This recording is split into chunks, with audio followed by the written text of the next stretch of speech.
Ji my student, in continuation of the portfolio concepts and portfolio return, आगे आज हम ये सीखेंगे कि पोर्टफोलियो रिस्क क्या होता है, ये कैसे कैलकुलेट होता है, कौन से फैक्टर्स है जिसका इम्पैक्ट आता है पोर्टफोलियो रिस्क के ऊपर, जिसकी वजह से आपका ओवरऑल पोर्टफोलियो रिस्क कम हो सकता है या बढ़ सकता है। सो 3 कंपोनेंट्स है जो पोर्टफोलियो रिस्क के ऊपर इम्पैक्ट करते हैं। एक आपके पास है कोवेरिएंस, कोरिलेशन एंड वेट। ये तीनों फैक्टर्स मैं आपको स्टेप बाय स्टेप समझाता हूँ। कोवेरिएंस पहले भी हमने देखा हुआ है कि जो 2 सीरीज़ होते हैं उनके बीच में को मूवमेंट कैसे होते हैं in relation to their individual mean, जो उनका एवरेज रिटर्न होता है। इस फार्मूले में अगर आप देखेंगे तो ये हमने 2 कंपनियों को सेलेक्ट किया हुआ है, एक को हमने आई का नाम दिया हुआ है, दूसरी को जे का नाम दिया हुआ है, जैसे कि एक्स सीरीज़ और वाई सीरीज़ है। तो 2 कंपनियों का जब हम एक्स और वाई का आपस में जब फार्मूला लिखते थे, जब 2 सीरीज़ एक्स वाई कंसीडर करते थे तो हम ऐसे लिखते थे, summation x minus x bar into y minus y bar divided by n number of observation. तो यहाँ पे हमने आई को कंसीडर किया, इसलिए हमने I minus I bar and J minus J bar. So ये हम पहले भी कर चुके हैं। कोवेरिएंस का फार्मूला मैं आपको मार्केट रिस्क में भी डिफाइन कर चुका हूँ, मार्केट रिस्क वाली वीडियो में।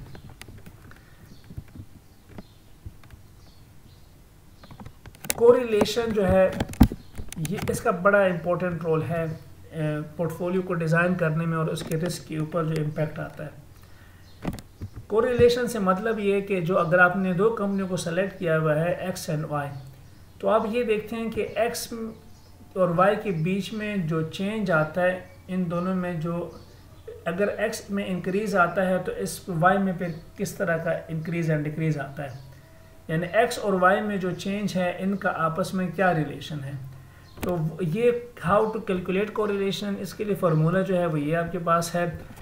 यहाँ से आप इस फार्मूले से कोरिलेशन को कैलकुलेट कर सकते हैं। आगे मैं डिस्कस करता हूँ कि कोरिलेशन का इम्पैक्ट क्या होगा। तो फार्मूला क्या है कि आप कोवेरिएंस फाइंड करेंगे 2 सिक्योरिटी का, उसको देन डिवाइड करेंगे कंपनी 1 के स्टैंडर्ड डिविएशन यानी total risk multiply by the company B का जो टोटल रिस्क होगा उसके ऊपर। So covariance divided by the total risk of company 1 and total risk of the company 2। इससे जो आपके पास आंसर आएगा वो कोरिलेशन कहलाता है। मैं आपको एक्सेल में भी सिखाता हूँ ये कैसे कैलकुलेट होता है।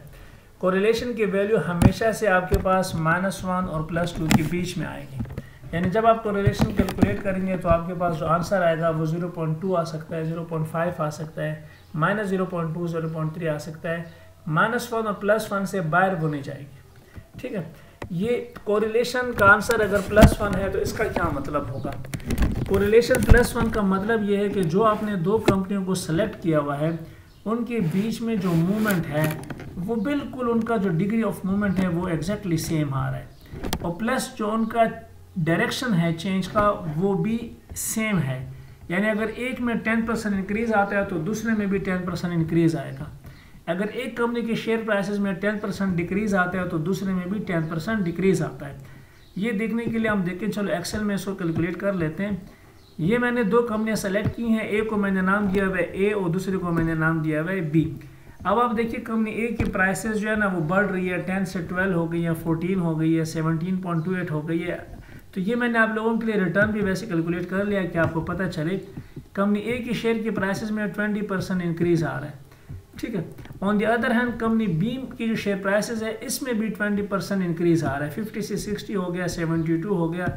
यहाँ पे आप लोगों ने एक चीज़ नोट की है कि इनमें जो चेंज है ना ये वो भी सेम डायरेक्शन में, अगर एक बढ़ता है तो दूसरा भी बढ़ता है, प्लस जो इनमें डिग्री ऑफ चेंज है वो भी सेम है, यानी अगर ये 10% 20% बढ़ रहा है तो ये भी बढ़ रहा है। यहाँ पे आप देखें जब प्राइस 24 हो गई तो अगले दिन शेयर की प्राइस डिक्रीज हो गई बाय 20%, 19.90 आ रहा है, और दूसरी तरफ कंपनी बी की शेयर के प्राइसेस में भी 20% डिक्रीज आ गया।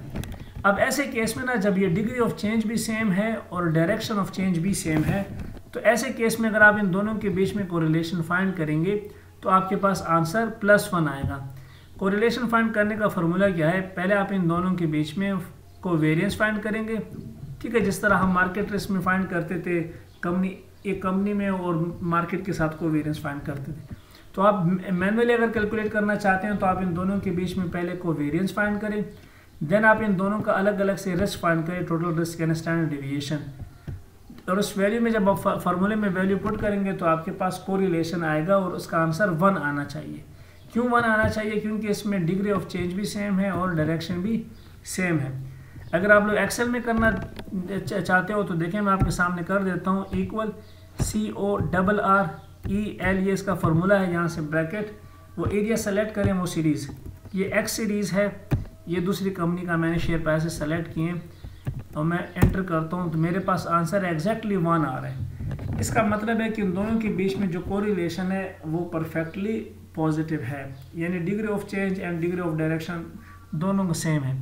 अच्छा, ऐसे केस में ना अगर आप ऐसे कंपनी को सेलेक्ट करते हैं तो आपका रिस्क बहुत बढ़ जाएगा, यानी अगर आपने एक जगह पे 20% लॉस किया तो दूसरी जगह से भी आपने 20% लॉस किया, और दूसरी तरफ अगर इसमें एक्सपेक्टेड रिस्क भी बढ़ रहा है पोर्टफोलियो का और एक्सपेक्टेड रिटर्न भी बढ़ेगा। अगर आपने एक जगह से 20% कमाया तो दूसरी कंपनी से भी 20% आप रिटर्न कमा रहे हैं। लेकिन ऐसे केस में ना पोर्टफोलियो बनाने का फ़ायदा इसलिए नहीं होगा कि शुरू में मैंने आपको समझाया कि पोर्टफोलियो हम क्यों बनाते हैं। हम चाहते हैं कि हमारा रिस्क डाइवर्सिफाई हो जाए, तकसीम हो जाए, यानी अगर एक कंपनी की प्राइसेस गिर रही है तो दूसरी कंपनी की प्राइस अगर बढ़ जाती तो इससे हमें एक जगह से अगर हमें लॉस होता तो दूसरी जगह से हमें पॉजिटिव रिटर्न मिल जाता है, जिससे हम कंपनसेट हो जाते। बहरहाल वो आगे डिस्कस करते हैं, लेकिन फ़िलहाल कोरिलेशन 1 का आपको मतलब समझ में आ गया कि सेम डायरेक्शन और डिग्री ऑफ चेंज भी सेम है।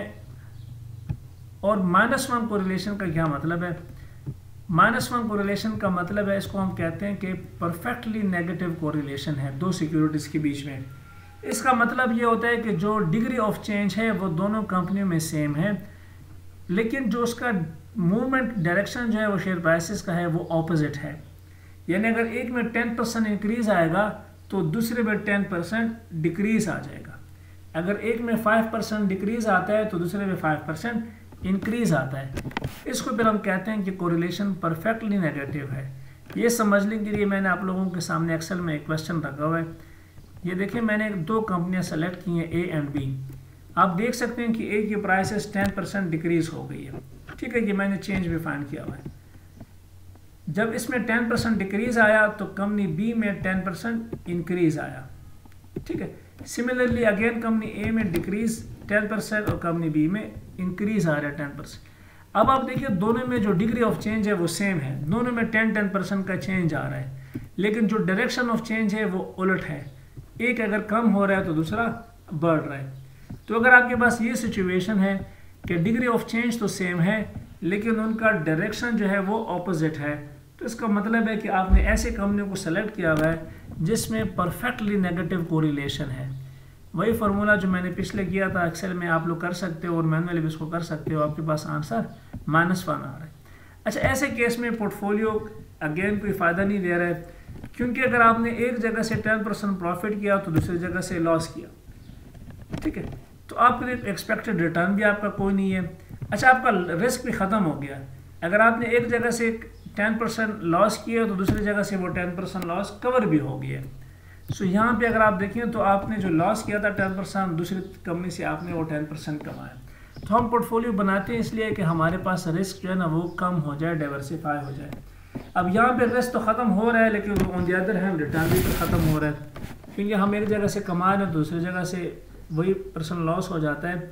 यहाँ से आप लोगों को एक बात का अंदाज़ा हुआ कि परफेक्टली नेगेटिव कोरिलेशन में रिस्क बिल्कुल ख़त्म हो रहा है और परफेक्टली पॉजिटिव में आपके पास को रिस्क बढ़ रहा है। तो ये जो आपके पास कोरिलेशन का आंसर आएगा ये आपके पास +1 और -1 के बीच में आएगा, 0 से लेकर 1 और 0 से लेकर -। अगर आप 0 से +1 की तरफ मूवमेंट करेंगे तो आपका आहिस्ता आहिस्ता पोर्टफोलियो रिस्क बढ़ेगा। मतलब अगर आपने ऐसा पोर्टफोलियो बनाया जिसमें कोरिलेशन 0.5 है तो 0.6 है, 0.7 है, तो जैसे जैसे आप 1 की तरफ मूवमेंट करेंगे आपका पोर्टफोलियो रिस्क बढ़ता जाएगा। ये भी, इसको भी हम देख लेते हैं। चलो पहले मैं आप लोगों को एक्शन में बता देता हूँ। अब देखिए ना, मैं यहाँ पे सपोज कोरिलेशन चेक करता हूँ जो कि पॉजिटिव कोरिलेशन है लेकिन परफेक्टली पॉजिटिव नहीं है, यानी जैसे कि ये मैं देख रहा हूँ कि यहाँ पे शेयर के प्राइसेस में ना 20% इंक्रीज़ है, तो चलो ये 10% इंक्रीज़ इसमें आ गया, ठीक है। इसी तरीके से ये 20% इंक्रीज़ है, तो इसमें सपोज करता हूँ कि 5% इंक्रीज़, सॉरी ये 55, अच्छा 55 के बाद मैं इसको 58 करता हूँ, ये मैं सपोज 63 करता हूँ, ये मैं 64 कर देता हूँ, ये मैं 66 कर देता हूँ, ये मैं 60, अच्छा ये डिक्रीज़, और ये मैं चलो 65 कर देता हूँ। अच्छा, अब आप देख सकते हैं कि इनके बीच में कोरिलेशन पॉजिटिव है, यानी अगर एक बढ़ रहा है तो दूसरा भी बढ़ रहा है, ठीक है। ये सब दोनों जो है ना, देखिए ये कम हुआ तो इसकी भी प्राइस कम हो गई, लेकिन जो इनमें डायरेक्शन जो है वो तो सेम है, लेकिन डिग्री ऑफ चेंज जो है ना वो सेम नहीं है। अब ये कोरिलेशन पॉजिटिव है लेकिन परफेक्टली पॉजिटिव नहीं, आपको नज़र आ रहा है कि ये 1 के करीब है और 0.94 है, यानी लेकिन 1 नहीं है। मज़ीद भी अगर आप इसमें चेंज, ऐसा भी हो सकता है कि आपने ऐसे दो कंपनियों को सेलेक्ट किया जिनके बीच में कोरिलेशन 0.5 है, ठीक है।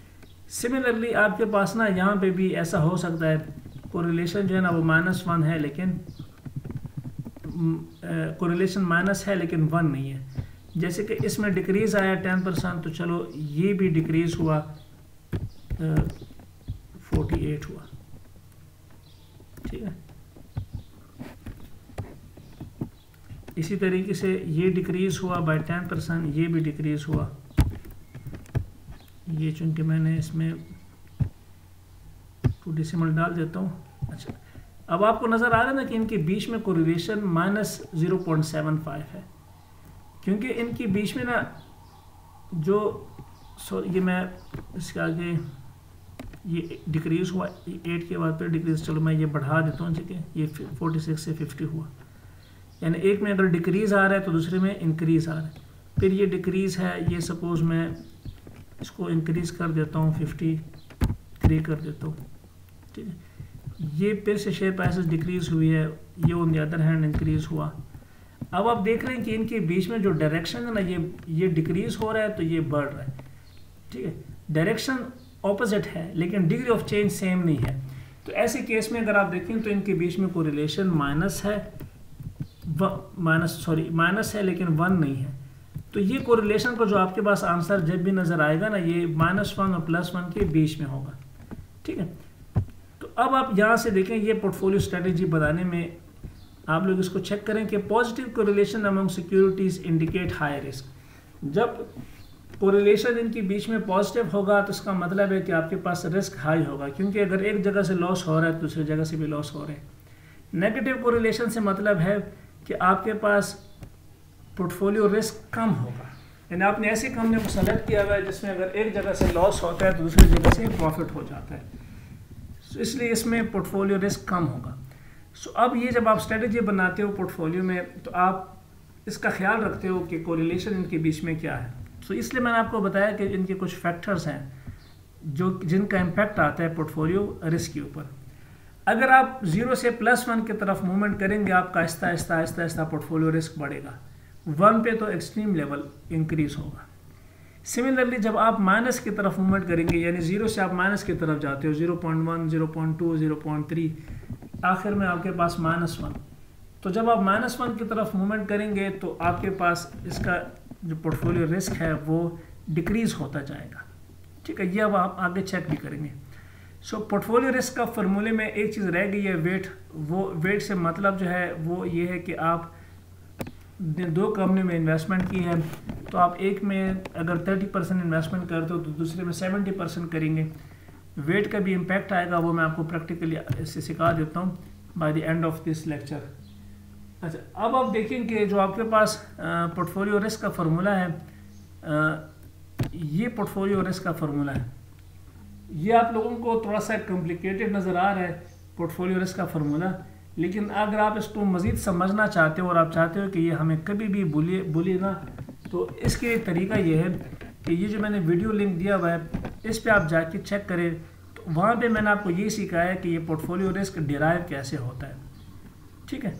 ये जब आप इसको सर्च करेंगे डिराइव पोर्टफोलियो रिस्क फार्मूला, ये मैंने इसमें सिखाया हुआ है कि ये पोर्टफोलियो रिस्क फार्मूला डिराइव कैसे होता है।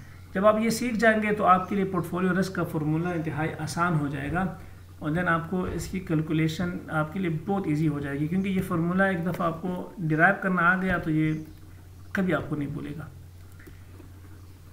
हम एक एग्जांपल करते हैं। अब इसमें हम कोरिलेशन का इम्पैक्ट चेक करते हैं। ठीक है, दो हमारे पास कंपनियां हैं ए एंड बी, जैसे कि अभी हमने एक्सेल में दो कंपनियां सेलेक्ट की थी। एक की एक्सपेक्टेड रिटर्न है 10% और दूसरे की एक्सपेक्टेड रिटर्न है 20%।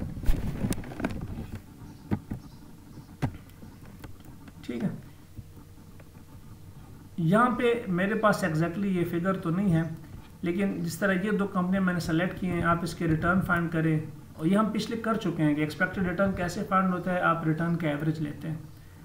ठीक है, सिमिलरली अगर ये कंपनी ए मैंने सेलेक्ट की है, ये मैंने इसके रिटर्न्स कैलकुलेट किए।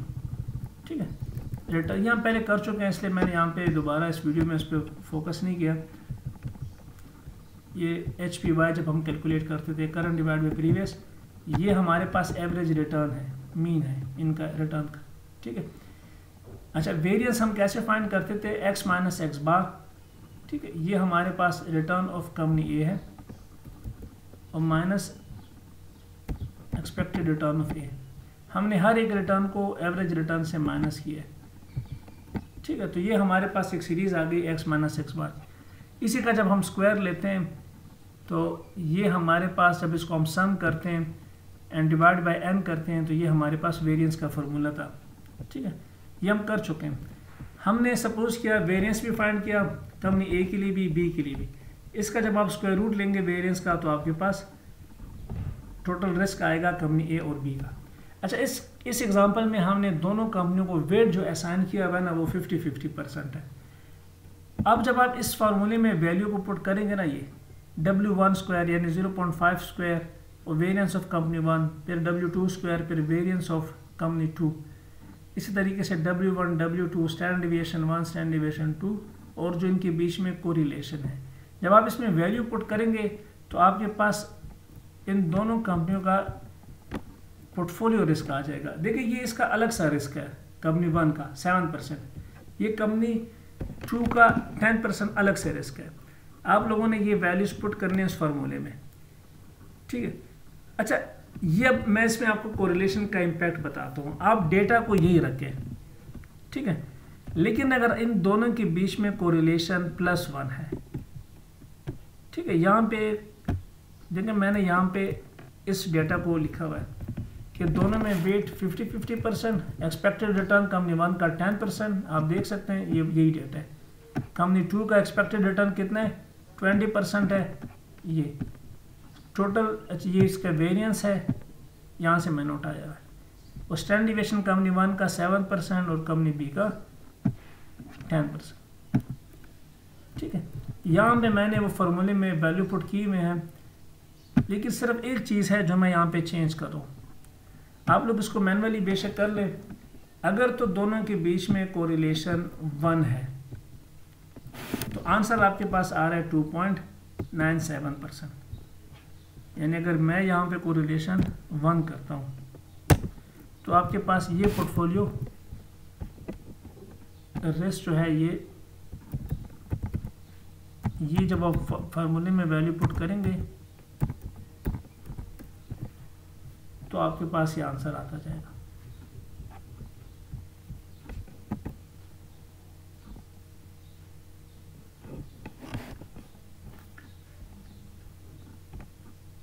इसी तरीके से जब इनके बीच में ना, अगर आपने कंपनियां यही है, इनके बीच में अगर कोरिलेशन 0.5 है। अब देखिए माय डियर, मैंने आपको बताया था ना कि जैसे जैसे ना आप मूवमेंट करेंगे ना, अब देखिए यहाँ पे कोरिलेशन 0 है, जैसे जैसे आप 0 से 1 की तरफ मूवमेंट करेंगे पोर्टफोलियो रिस्क बढ़ता जाएगा। ठीक है, 0.5 पे आपका, अब देखिए मैं 1 से -1 की तरफ अगर जा रहा हूँ, 0.5 करता हूँ, मैं 0 की तरफ जा रहा हूँ तो पोर्टफोलियो रिस्क कम हो रहा है। अगर इनके बीच में ना कोरिलेशन 0 है, मज़ीद कम हो रहा है। ठीक है, बल्कि मैं एक और काम करता हूँ, 0.5 से कम करके ना 0.3 करता हूँ। आप यहाँ देखेंगे तो पोर्टफोलियो रिस्क कम होता जाएगा। मैं इसको 0.3 करता हूँ, तो आप देख रहे हैं कि पोर्टफोलियो रिस्क कम हो रहे हैं। जैसे जैसे ना आप माइनस की तरफ जाएंगे तो पोर्टफोलियो रिस्क मज़ीद कम होगा। अब सपोज़ मैं -0.5 करता हूँ तो पोर्टफोलियो रिस्क मज़ीद कम हो रहा है। मैं अभी ये 2.45% रिस्क है ना, मैं इसको -5 से -1 की तरफ जाके ना 0.8 करता हूँ, पोर्टफोलियो रिस्क मज़ीद कम हो रहा है। मैं -1 करता हूँ तो ये मज़ीद पोर्टफोलियो रिस्क कम होता जा रहा है। सो यहाँ पे आपको ये सिखाने की कोशिश की गई है कि पोर्टफोलियो रिस्क में जो कोरिलेशन का इम्पैक्ट है, जैसे जैसे आप ऐसे कंपनी को सेलेक्ट करेंगे जिनका कोरिलेशन -1 की तरफ जाएगा तो ओवरऑल पोर्टफोलियो का रिस्क भी कम होता जाएगा।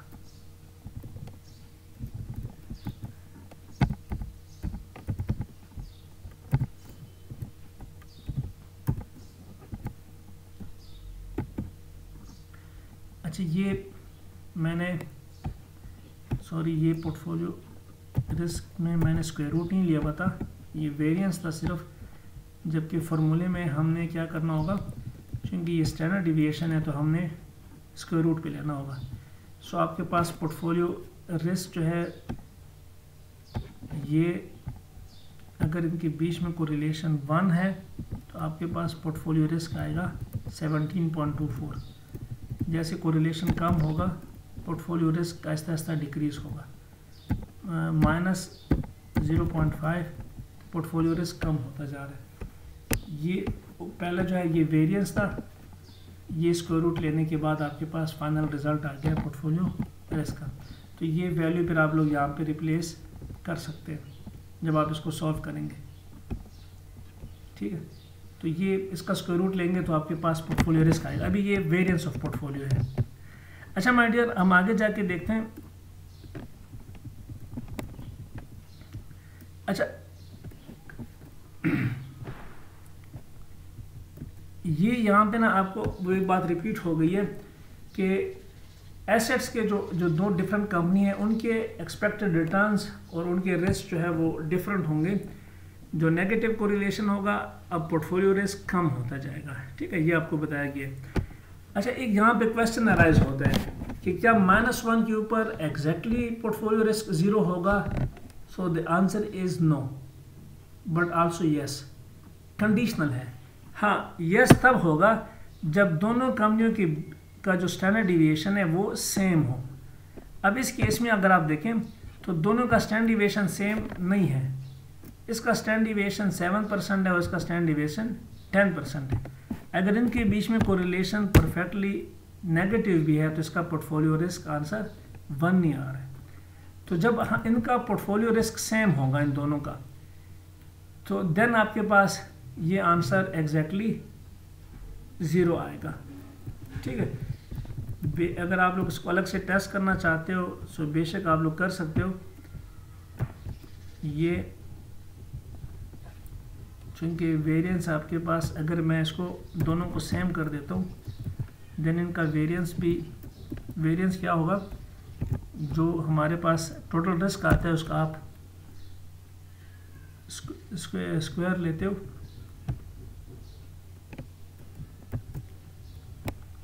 तो यहाँ पे सॉरी ये 0.07 था।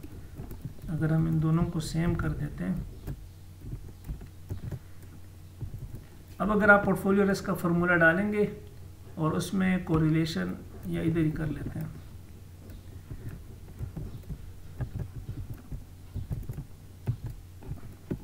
अब देखिए इन दोनों कंपनियों का मैंने पोर्टफोलियो रिस्क सेम किया है। सॉरी, इस कंपनी का भी रिस्क, दोनों इंडिविजुअल कंपनी का, इसका भी 7% है, इसका भी 7%। ऐसे केस में अगर हमने कोरिलेशन -1 किया तो हमारे पास पोर्टफोलियो रिस्क 0 आएगा।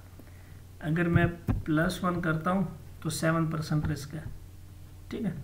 अगर मैं 0.5 करता हूँ तो रिस्क और कम हो जाएगा, 6.2 हो गया। मैं -0.5 करता हूँ तो ये 3.5 रिस्क कम हो रहा है। लेकिन अगर दोनों का स्टैंडर्ड डिविएशन सेम हो और कोरिलेशन -1 हो तब आपके पास पोर्टफोलियो रिस्क का आंसर 0 आएगा, अदरवाइज आपके पास ये 0 नहीं आएगा। यानी ये पहली वाली कंडीशन हमारे पास थी, ठीक है। इसमें देखें आपके पास कोरिलेशन -1 पे पोर्टफोलियो रिस्क 0 नहीं है, 15% है, क्योंकि यहाँ पे स्टैंडर्ड डिविएशन दोनों का डिफरेंट है। सो अगर आपके पास दोनों कंपनियों का स्टैंडर्ड डिविएशन सेम है, अब आप इसको पढ़ लें तो combining two asset with -1 correlation reduces the portfolio standard deviation to 0 only. Condition क्या है? When individual standard deviations are equal, जब दोनों कंपनियों का इंडिविजुअली टोटल रिस्क सेम हो। अच्छा माय डियर, अब इसमें जो थर्ड फैक्टर था वेट का, ठीक है, वो यहाँ पे आपको समझाया जा रहा है। अब आप देखिए कि अगर ये डेटा है और इनके बीच में ना कोरिलेशन 0 है, अब हम कोरिलेशन, पिछले क्वेश्चन में हम कोरिलेशन को चेंज कर रहे थे ना, 0, 0.5, -1, +1, इसमें हम कोरिलेशन को नहीं छेड़ रहे हैं, इसमें हम सिर्फ वेट को डिफरेंट कर रहे हैं। पहले केस में देखें, अगर हमने 100% इन्वेस्टमेंट कंपनी 1 में की है, 2 में किया हुआ है, ठीक है, तो कंपनी 2 का 20% एक्सपेक्टेड रिटर्न था, उसका रिस्क भी 20% था, सॉरी रिस्क 10% था। तो ऐसे केस में अगर आप पोर्टफोलियो रिस्क के फार्मूले में वैल्यू पुट करेंगे तो आपके पास पोर्टफोलियो रिस्क 10% आएगा, बल्कि एफ तो पोर्टफोलियो है भी नहीं, क्योंकि ये 100% इन्वेस्टमेंट कंपनी 2 में है। अच्छा, वेट से पोर्टफोलियो रिस्क के ऊपर क्या इम्पैक्ट आता है? आप इन दोनों में देखें किस कंपनी का रिस्क कम है। कंपनी 1 का रिस्क कम है, 7% है, कंपनी 2 का रिस्क ज़्यादा है, वो 10% है। जैसे जैसे आप अपना वेट कंपनी 1 की तरफ बढ़ाएंगे, आपका ओवरऑल पोर्टफोलियो रिस्क कम होता जाएगा। क्यों ऐसा हो रहा है? क्योंकि आप उस कंपनी की तरफ अपना वेट बढ़ा रहे हैं जहाँ पे रिस्क कम है। अब आप देखते जाएं, पहले में कंपनी 1 में कोई इन्वेस्टमेंट नहीं थी, फिर हमने कंपनी 1 में 20% इन्वेस्टमेंट की है, जबकि कंपनी 2 में 80% की है, तो पोर्टफोलियो रिस्क 10 से 8 हो गया। तो जैसे जैसे हम ना वेट बढ़ा रहे हैं कंपनी 1 की तरफ, 40% अब हमने किया है, कंपनी 2 में हमने कम किया 60%। जैसे जैसे हमारा वेट कंपनी 1 की तरफ बढ़ रहा है, ओवरऑल पोर्टफोलियो रिस्क भी कम होता जा रहा है। सो ये माय डियर, आपको यहाँ पे ये समझाने की कोशिश की गई है कि वेट जो है उसका भी इम्पैक्ट आता है पोर्टफोलियो रिस्क के ऊपर। अब माय डियर, इस वैल्यूज़ को ना आप जब डायग्राम के ऊपर इसको डायग्राम में जब कन्वर्ट करेंगे, ग्राफ के ऊपर बनाएंगे, आप इसी डेटा को आप जब देखेंगे कि अगर कोरिलेशन +1 है, देन आप देख सकते हैं कि मैंने आपको बताया था कि कोरिलेशन +1 के ऊपर आपका पोर्टफोलियो रिस्क क्या होगा डिफरेंट कम्बिनेशन पे ना, ये तो आपके पास इस तरह का ग्राफ बनेगा, ठीक है। आप वेट चेंज करते जाएं और उनका कोरिलेशन जो है वो +1 रखें, यही वेट रखें लेकिन कोरिलेशन +1 रखें, तो आपके पास इस तरह का डायग्राम बनेगा। तो ये आपको बता रहे हैं इस लेवल पे कि आपका जो एक्सपेक्टेड रिटर्न है 2 के लेवल, ये एक्सपेक्टेड रिटर्न 20% है, जबकि इसका रिस्क जो है वो ऑलमोस्ट कोई 10-11 के बीच में है।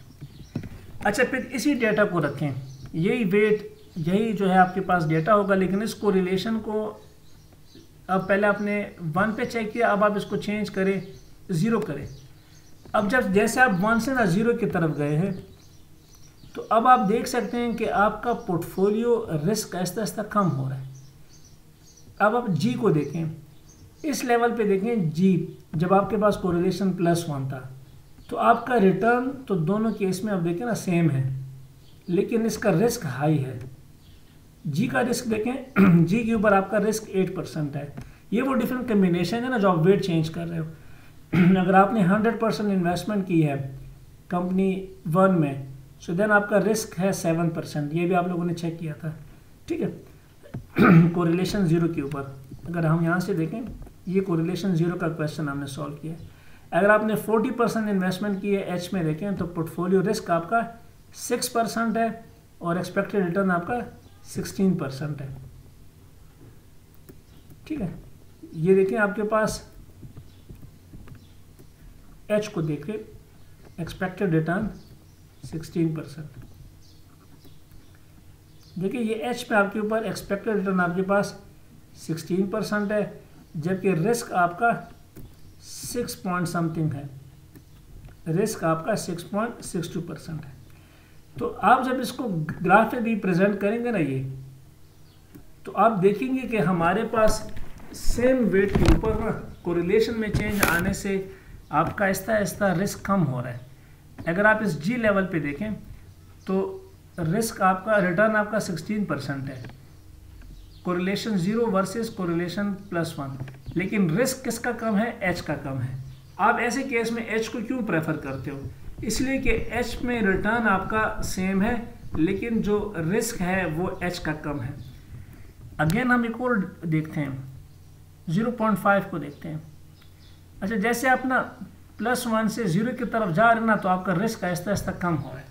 अब आप देखें जी या जी को कंपेयर करें ना इन तीनों के साथ, तो रिटर्न तीनों का सेम है। जी यहाँ पे देखें और यहाँ पे देखें, ठीक है, रिटर्न आप लोगों का वही 16 पॉइंट समथिंग है, लेकिन रिस्क आप देखें जैसे जैसे ना आप 1 से -1 की तरफ जा रहे हैं, तो आप देख सकते हैं कि 1 पे रिस्क ज़्यादा था, फिर 0.5 पे रिस्क और कम हो गया पोर्टफोलियो का, फिर 0 पे मज़ीद कम हो गया। अब अगर मैं -1 की तरफ जाता हूँ, ये देखिए -1, तो जैसे जैसे ना ये मैं कोरिलेशन माइनस की तरफ जा रहा हूँ तो मेरा पोर्टफोलियो रिस्क कम हो रहा है। पहले मैं कहता था कि ये पोर्टफोलियो बेस्ट है इसके मुकाबले में, क्योंकि रिटर्न दोनों का सेम है और रिस्क इसका कम है।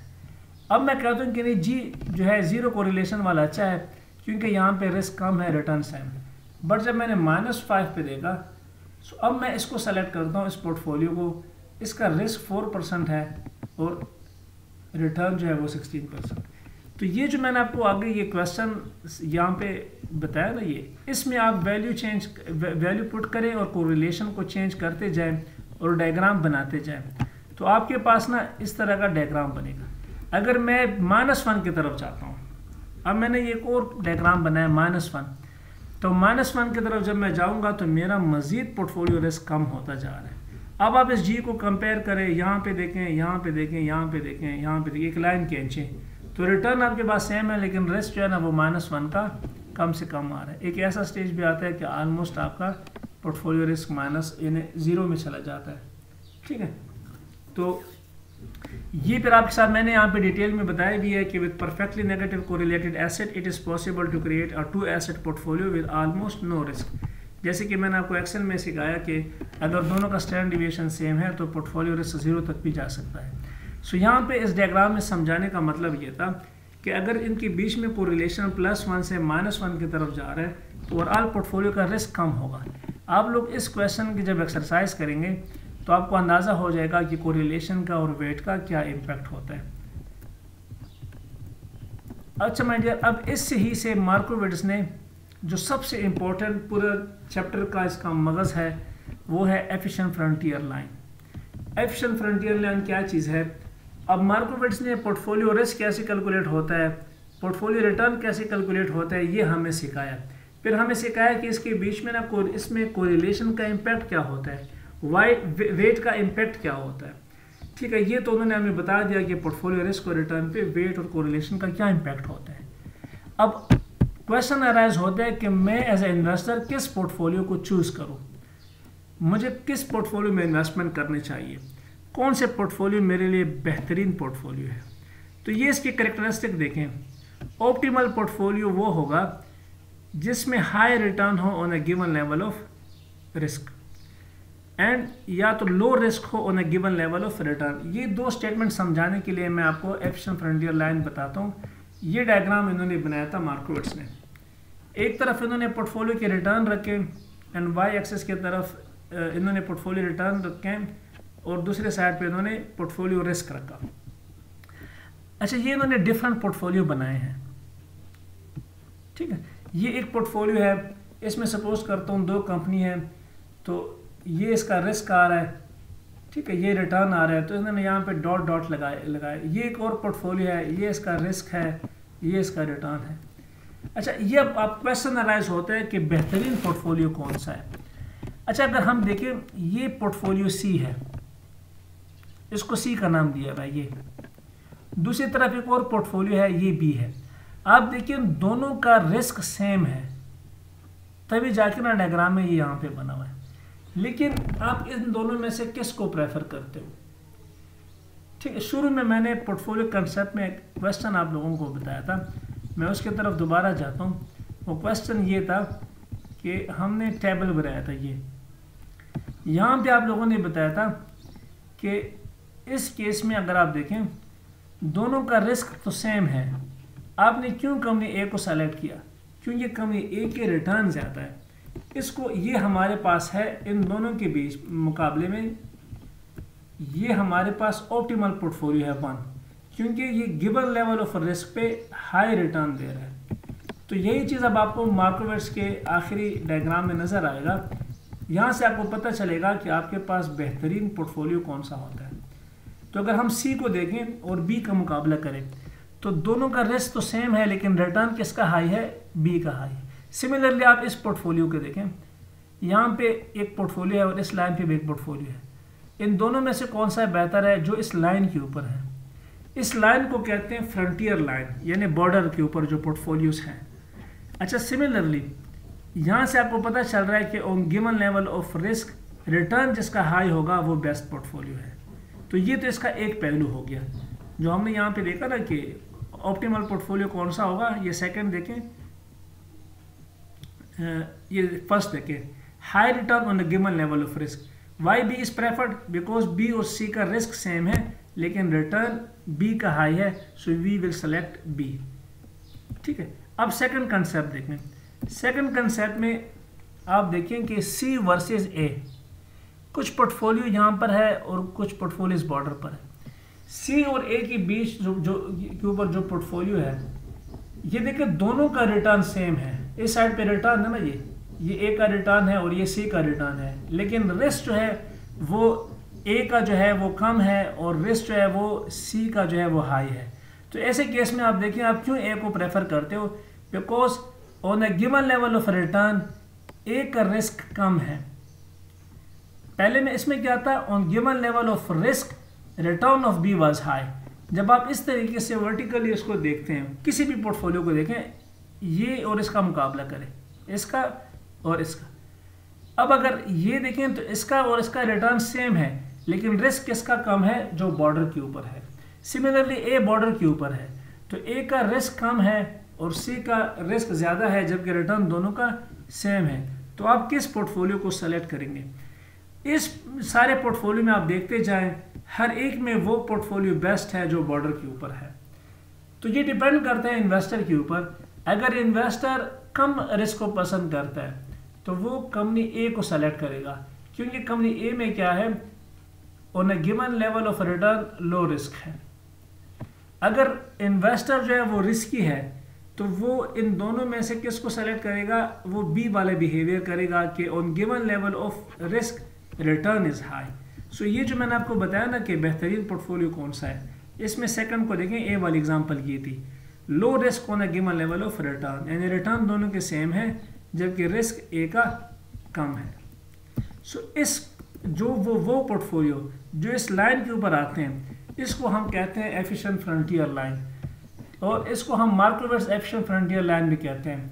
तो मार्कोवेट्स ने ये कमाल किया कि उन्होंने बताया कि जब आप पोर्टफोलियो रिस्क को इस डायग्राम बनाएंगे तो जो पोर्टफोलियोज आपके साथ बॉर्डर के ऊपर आ रहे हैं, इसलिए इसको फ्रंटियर कहते हैं ना, बॉर्डर, वो आपके पास बेस्ट पोर्टफोलियो होंगे। किस कंटेक्स्ट में? या तो वो आपको लो रिस्क दे रहे होंगे, गिवन लेवल ऑफ रिटर्न पे लो रिस्क दे रहे होंगे, या तो वो गिवन लेवल ऑफ रिस्क पे हाई रिटर्न दे रहे होंगे। फर्दर ये डिपेंड करता है इन्वेस्टर्स की यूटिलिटी के ऊपर कि वो इन दोनों में से किस ऑप्शन को पसंद करता है, ए को या सी को। थैंक यू जी, अल्लाह हाफ़िज़।